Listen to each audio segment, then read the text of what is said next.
So there's a trend in Hollywood going on right now for the last couple of years that has to do with shows that are completely disobeying and ignoring the source material that the show is based on.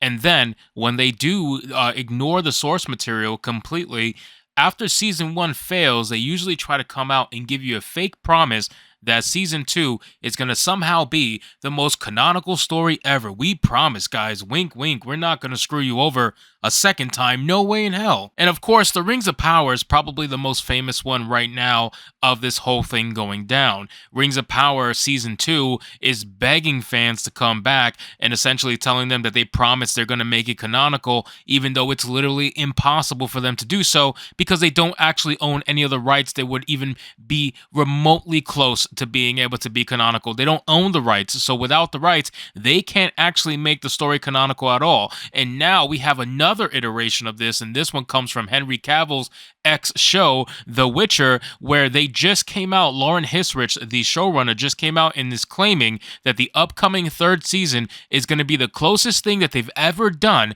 as a one-to-one adaptation of the books. This false promise that they do is to try to bait fans into coming back because they know they lost a lot of people, especially with The Witcher. They know they lost a lot of people with that terrible season 2, and they also know that they lost a lot of people with Henry Cavill's announcement for his departure.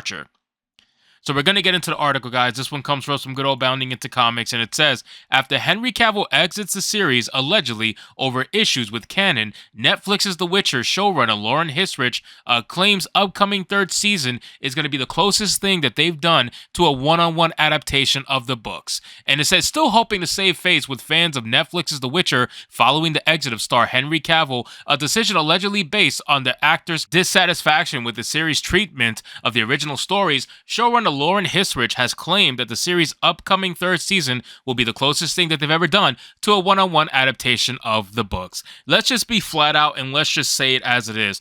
Do not believe a single word that this person is saying. Do not believe it at all because it is guaranteed to be a lie. I promise you. There's no way they're going to do a one-on-one adaptation to the books because let's be real. If they were going to do that, that's how they would have started in the first place. Whenever these shows come out and try to claim that they're going to we promise, guys, we're gonna do the lore right this time. We promise. If that was the case, you would have did it from the start. You chose not to do it from the start for whatever reason. That could be rights issues. That could be ideology issues, which is probably what's going on with The Witcher. It could be a bunch of things. But at the end of the day, if you choose not to stay truthful to the lore in the beginning, you are not going to do it after the fact. It doesn't make sense. You cannot be one-on-one to the books if your entire origin to your show is not a one-on-one to the books. It's impossible. It says Hissrich, who previously boasted that she was a strong, independent woman you're looking to blame for The Witcher's source material breaking second season, made her claim during a recent interview with Entertainment Weekly.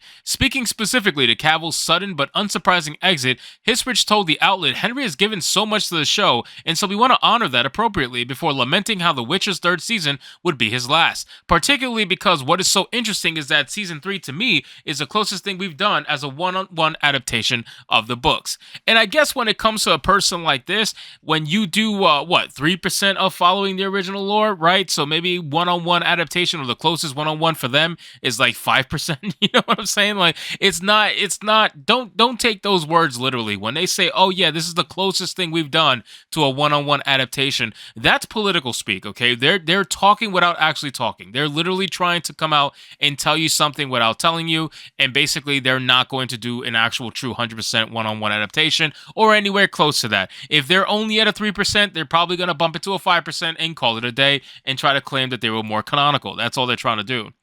It says, obviously, we can't do every page, but Time of Contempt gave us so many big action events, plot points, defining character moments, huge reveals of a big bad. She added, there's so much to do that we were able to stick really, really closely with the books. Speaking further to how they wanted to honor Cavill's time in the role, Hissrich explained, Geralt's big turn is about to give up neutrality and doing anything that he has to do to get Ciri. And to me, it's the most heroic send-off that we could have, even though it wasn't written to be that. Geralt has a new mission in mind when we come back to him in Season 4. start, said the showrunner. He's a slightly different Geralt than we expected. Now, by the way, that's an understatement. That's funny, because it's going to be a completely different Geralt, because you're going to have the terrible Hemsworth playing Geralt of Rivia, which I don't have faith that he's going to be able to play Geralt properly at all, but we're going to find out. I can't wait to see him do that deep voice. I think it's going to be pretty funny. It says, pressed by the EW as to whether or not the Witcher production team had considered keeping Cavill on either as a producer or in a different role, Hissrich admitted, we haven't even thought about that at this point. Well, of course you didn't. Because why would you want Cavill on as a producer? Why would you want him in any kind of role that can affect the storyline whatsoever? Because you know that you're not going to want him to influence the story. Because you know he's going to stay true to the books, which is not what you actually want to do. You want to use this show to push whatever identity politics that you want to push down people's throats, and then you're going to try to backtrack and claim that, oh, no, we are trying to be canonical. We're just trying to figure out a way to make it work on TV, guys. That's what we're trying to do. That's their excuse. They try to say that the books don't translate to TV, which is complete and utter nonsense. There are certain things that don't translate, but the majority of which can be translated to TV if it's done right. The problem is they don't want to do it right. They want to do their own thing, so they try to claim that you can't make it true to the books, and then they do their own storyline, and then when fans freak out, they want to try to backtrack and say, no, we promise we're going to make it canonical this time, guys. Come back and give us some more clicks on season 2. We promise. Or in this case, season 3. We totally promise. It says, we have plans to keep this going in various permutations. She continued, making reference to such The Witcher spin-offs as The Blood Origin, which, by the way, I have a video coming out about The Blood Origin. I saw a particular fight scene in that, which was so unbelievably cringe. I have to make a video on it. It was bad. And the upcoming anime production, Nightmare of the Wolf. I love the mothership. I'm going to stick to it, but obviously we have Blood Origin coming out. I can't wait to roast this. Oh my god, I can't wait. You guys got to watch that video. It's hilarious. I hope that this doesn't end for a while, the showrunner ultimately concluded, so I think the possibilities are endless, and we'll see what happens. Unfortunately for Hissrich, the current direction of the franchise may put a limitation on just how many screen projects she'll get to play with in the Witcher universe. Not only has the series lost a large swath of its fan base who were only along for the ride because of Cavill, but the aforementioned prequel series Blood Origin is currently finding no favor among mainstream media critics. As of writing, the film currently holds a 37% rating on review aggregator Rotten Tomatoes, with only 7 of its currently published 19 reviews giving it a positive recommendation. The 3rd season of The Witcher is currently on track to hit Netflix sometime in 2023. So listen, guys, look out for that video I have on Blood Origin coming out, because it's going to be pretty hilarious. I promise you. I'm going to absolutely roast that fight scene that I saw. It was so bad. It gave me Rings of Power vibes. It was really, really bad. So stick around for that, guys. Let me know. But let me know also what you think in the comments down below about today's story. I hope you did enjoy the video. And if you did, I'll see you guys on the next one. Hypnotic out.